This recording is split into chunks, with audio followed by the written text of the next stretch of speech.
Also encouraging your body to release endorphins. And it's almost like holding a mood box light right up to your face right before you go to bed. So you're telling yourself, I need to sleep, I'm in bed, but you're telling your brain, like, wake up, be alert, don't be sad, don't be low. And we need to be aware of that. So turning away from screens an hour before bed is important for sleep and physiology. Using ambient instead of overhead light just helps affect for the way in which your eye kind of takes in the screen-based impact. Place screens next to instead of in front of windows, apply filters, but don't use that as a false sense of security. And then mostly just limit your time with screens. Another physiological effect is that we are seeing profound levels of thumb arthritis now trending down. And actually some literature is suggesting that football players, especially high school football players and rugby players, are being asked to not text because it is affecting the way in which our grip is able to be managed and controlled. It is profound. Again, becoming aware that this affects us. Carpal tunnel, hand arthritis, or thumb arthritis is huge.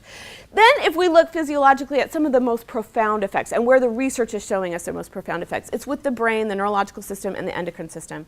And let me tell you about that. Basically, probably most of you, especially if you are working in mental health, have done some basic research on neuroplasticity and neurological development, but where the brain fires together, it wires together.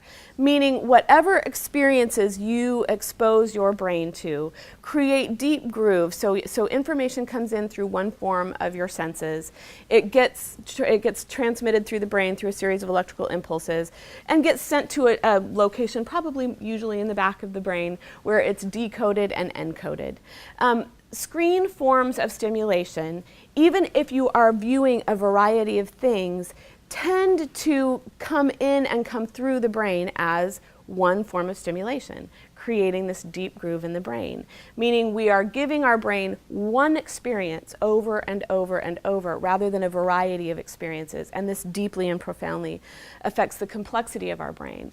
We also know that with things like video gaming, that there are endocrine system responses. So when an individual is interfacing with a video game, frequently their endocrine system is releasing adrenaline and cortisol at these surging levels that is creating this heightened sense of alertness and awareness that also can very quickly turn to actually a sense of agitation, a sense of inability to be still and quiet. So we have the neurological system and the endocrine system being kind of activated and elevated in these ways that both stimulate and kind of force a lack of complexity in some really interesting ways. And I'm going to show you how that happens.